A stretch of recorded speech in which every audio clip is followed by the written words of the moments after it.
ጠዋት ከአልጋችሁ ስትነሱ ሰውነታችሁ ዝልፍልፍ አድርጓችሁ መገጣጠሚያዎቻችሁ እንደ አረጀ በር ይንቋቋሉ። ጣቶቻችሁ ተገትረው ጉልበታችሁ ቆልፎ ዕለታዊ ስራችሁን ለመጀመር ተቸግራችኋል? ወይስ ደግሞ ወገባቸው እናም ጀርባቸው የህመም ማዕከል የሆነባቸው ወላጆቻችሁ አሳስበዋችኋል? ግን እስኪ ያስቡት፣ ለዚህ ስቃይ የምንፈልገው እውነተኛ እፎይታ ያለው በፋርማሲ ክኒን ሳይሆን በወጥ ቤታችን ውስጥ በሚገኝ ተራ ምግብ ቢሆንስ? አዎ፣ እውነታው ይሄ ነው። ብዙዎቻችን የመገጣጠሚያ ህመም ሲሰማን የምንሮጠው ወደ ህመም ማስታገሻ ክኒኖች ነው። ነገር ግን መድኃኒቶቹ ህመሙን ለጊዜው ከማስታገስ ባለፈ ዘላቂ መፍትሄ አይሆኑም።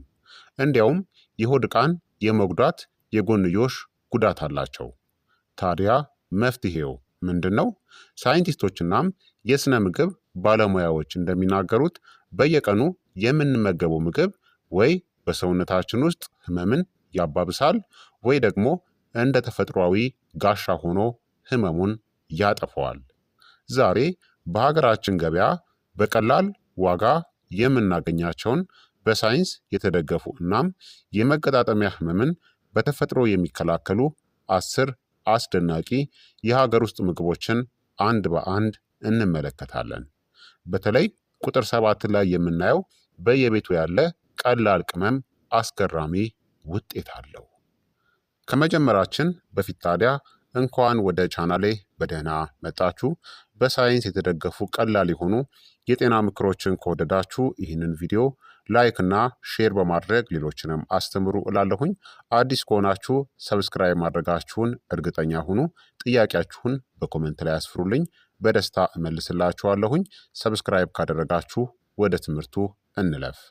ምንም አይነት ምግብ የአርትራይተስ በሽታን በአንድ ጀንበር በተአምር ሊፈውስ ባይችልም እነዚህን ለአካላችን ተስማሚ የሆኑ ምግቦችን በቋሚነት ግን መመገብ በጊዜ ሂደት መገጣጠሚያዎቻችን የበለጠ ጠንካራ፣ ተለዋዋጭናም ህመም የበረደላቸው እንዲሆኑ ይረዳል።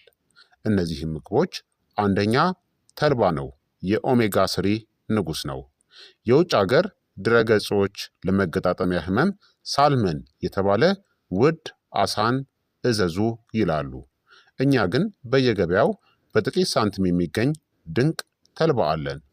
ተልባ በሰውነታችን ውስጥ ኢንፍላሜሽንን ለመቀነስ በሚረዱ ኦሜጋ ስሪ ፋቲ አሲድ እጅግ የበለጸገ ነው።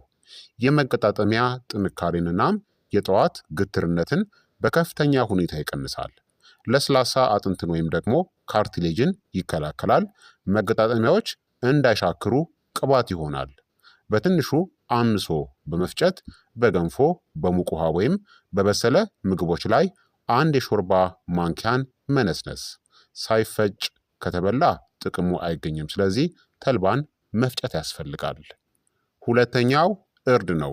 የተፈጥሮ የህመም ማስታገሻ ነው። በሀገራችን ለአልጫ ወጥ ማቅለሚያ የምንጠቀመው እርድ በዓለም ላይ ካሉ ታላላቅ የመድኃኒትነት ባህሪ ካላቸው ቅመሞች ውስጥ አንዱ ነው። እርድ ኩርኩሚን የተባለ አስደናቂ ውህድ አለው። ይህ ውህድ በሳይንስ ጥናቶች እንደ አይቡፕሮፊን ያሉ የህመም ማስታገሻዎችን ያክል ኢንፍላሜሽንን የመቀነስ አቅም እንዳለው ተረጋግጧል። የመገጣጠሚያ ብግነትንናም ውጋትን ያቃልላል። በአልጫ ወጦች ውስጥ አዘውትሮ መጠቀም ወይም ማታ ማታ በሙቅ ወተት ወይም ውሃ ውስጥ ሩብ ማንኪያ እርድን ከቁንዶ በርበሬ ጋር አዋህዶ መጠጣት። ቁንዶ በርበሬ ሰውነታችን እርዱን በቀላሉ እንዲመጠው ያደርጋል። ሶስተኛ የሀበሻ ጎመንናም ቆስጣ ነው። የአጥንት ጋሻዎች ናቸው። ውድ የሆኑትን እንደ ኬል ያሉ የውጭ ቅጠላቅጠሎችን መፈለግ አያስፈልግም። የእኛ የሀበሻ ጎመን በቫይታሚን የተከማቸ ነው። እነዚህ ቅጠላቅጠሎች በአጥንትና በመገጣጠሚያዎች ጤና ላይ ትልቅ ሚናን በሚጫወተው በቫይታሚን ኬ እናም በካልሲየም የበለጸጉ ናቸው። አጥንትን ያጠናክራሉ። በፍሪ ራዲካሎች የሚመጣን የመገጣጠሚያ መጎዳትንም ይከላከላሉ። ሳይበዛ በጥቂቱ ቀቅሎ መመገብ ወይም በሰላጣ መልክ አዘውትሮ በምግብ ገበታ ላይ ማቅረብ። 4ተኛ አቮካዶ ነው። ለመገጣጠሚያዎች ተፈጥሯዊ ቅባት ነው። በሀገራችን በሰፊውና በተመጣጣኝ ዋጋ የሚገኘው አቮካዶ ለመገጣጠሚያ ጤና ፍጹም ተመራጭ ነው። አቮካዶ በውስጡ ሞኖ አንሳቹሬትድ ስብናም ቫይታሚን ኢን ይዟል። እነዚህ ንጥረ ነገሮች መገጣጠሚያዎች እንዳይጋጩና እንዳይሰረጉዱ ያደርጋል። የአርትራይተስ ምልክቶችን ያስታግሳል። ለስላሳ አጥንት ወይም ካርቲሌጅ እንዳይደክም ይደግፋል። በሳምንት ከ3 እስከ 4 ጊዜ በምግብ ላይ በሰላጣ መልክ ወይም ለብቻው መመገብ። 5ተኛ ሱፍናም ሰሊጥ ነው። የቅባትናም የማዕድን ምንጮች ናቸው። በጾም ወቅት የምንጠጣቸው የሱፍናም የሰሊጥ ወተቶች ወይም ጭማቂዎች ለመገጣጠሚያ እጅግ ጠቃሚ ናቸው። በማግኒዥየም በዚንክናም በጤናማ ስቦች የተሞሉ ናቸው። ማግኒዥየም ጡንቻዎችና መገጣጠሚያዎች ዘና እንዲሉ ያደርጋል። የረጅም ጊዜ የመገጣጠሚያ መለዋወጥ ችሎታንም ያሻሽላል። ሱፍን ወይም ደግሞ ሰሊጥን ወቅጦ ወይም ፈጭቶ በውሃ በማጥለል የሱፍ ወይም የሰሊጥ ውሃን አዘውትሮ መጠጣት። 6ተኛ ቲማቲም ነው። የጸረ ብግነት ማዕከል ነው። በየገበያው የምናገኘው ቲማቲም ሌላው የመገጣጠሚያ ህመምን የሚዋጋ ድንቅ አትክልት ነው። ቲማቲም ላይኮፔን የተባለ ኃይለኛ አንቲኦክሲዳንት አለው። ላይኮፔን በሰውነት ውስጥ ስር የሰደደ ብግነትን በማጥፋት ይታወቃል። በመገጣጠሚያዎች ዙሪያ የሚፈጠርን ብግነትና ሙቀትንም ይቀንሳል። በጥሬው በሰላጣ መልክ ወይም በወጥ ውስጥ በደንብ አብስሎ መመገብ። ቲማቲም ሲበስል ላይኮፔኑ ይበልጥ ይጠነክራል። 7ተኛ ዝንጅብል ነው። የቅመሞች ሁሉ ቁንጮ ነው። በእያንዳንዱ የኢትዮጵያ ወጥ ቤት የማይጠፋው ዝንጅብል ለመገጣጠሚያ ህመም ተአምራዊ ምግብ ነው።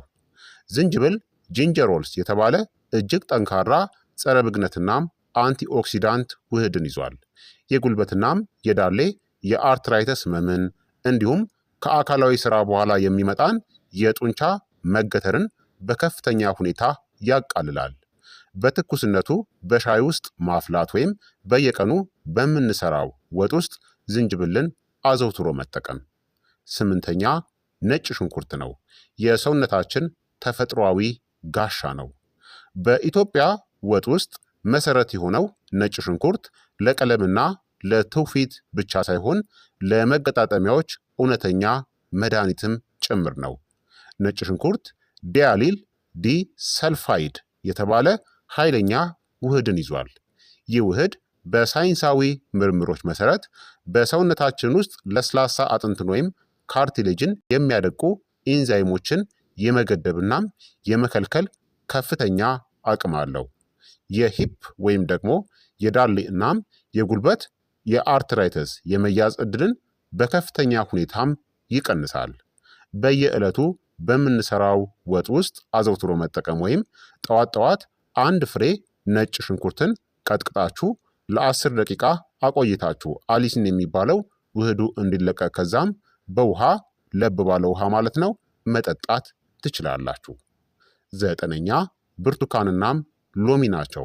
የኮላጅን ማጠናከሪያዎች በኢትዮጵያ ውስጥ በየመንገዱ የምናገኛቸው የሲትረስ ፍራፍሬዎች በተለይ ብርቱካን እናም ሎሚ ለመገጣጠሚያዎች እጅግ አስፈላጊ ናቸው። እነዚህ ፍራፍሬዎች በቫይታሚን ሲ የተሞሉ ናቸው። ቫይታሚን ሲ ደግሞ ሰውነታችን የመገጣጠሚያ አካላትንናም ለስላሳ አጥንትን የሚገነባውን ኮላጅን የተባለ ፕሮቲንን እንዲያመርት የግድ ያስፈልገዋል። መገጣጠሚያዎች እንዳይደርቁ እናም የመተጣጠፍ አቅማቸው እንዳይቀንስ ይረዳል።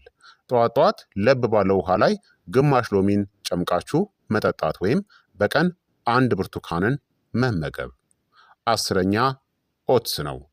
በአሁኑ ወቅት በሀገራችን ለቁርስ በሰፊው እየተለመደ የመጣውና ዋጋውም ተመጣጣኝ የሆነው ኦትስ ለመገጣጠሚያዎች አስደናቂ ፋይዳ አለው።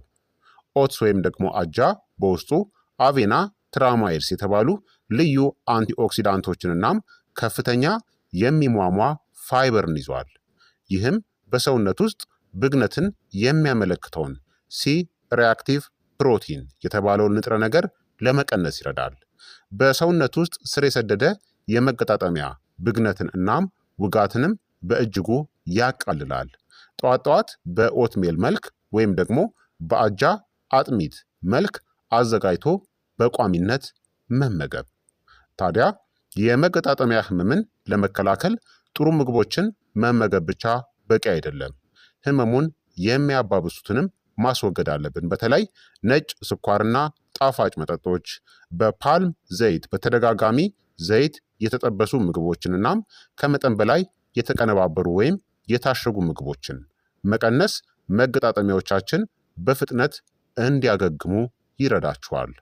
በአጠቃላይ የመገጣጠሚያ ህመም ዕለታዊ ህይወታችንን እናም ደስታችንን እንዲሰርቀን መፍቀድ የለብንም። ዛሬ ያየናቸው ምግቦች በሙሉ በሀገራችን ገበያ በቀላል ወጪ የሚገኙ ተፈጥሯዊ ፋርማሲዎቻችን ናቸው።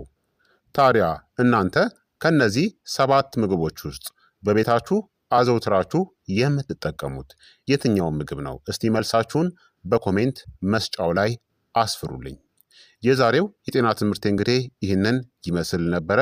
የሀገራችንን ኢኮኖሚ ባማከለ መልኩ በቤታችን በተለምዶ የምናገኛቸውን 10 የመገጣጠሚያ ህመምን በተፈጥሮ የሚከላከሉ የሀገራችን ምግቦችን በዚህ ቪዲዮ ላይ በግልጽ ነግሬያቸዋለሁ ማለት ነው። ይህ ቪዲዮ ጠቃሚ ሆኖ ካገኛችሁት ለወዳጅ ዘመዶቻችሁ ሼር ማድረጋችሁን በፍጹም እንዳትረሱ። ስለተከታተላችሁኝ እጅግ አድርጌ ከልብ አመሰግናለሁኝ። ጤናችሁ ክብራችሁ ነው። በሚቀጥለው ቪዲዮ እስከምንገናኝ ድረስ ሰላም ቆዩኝ።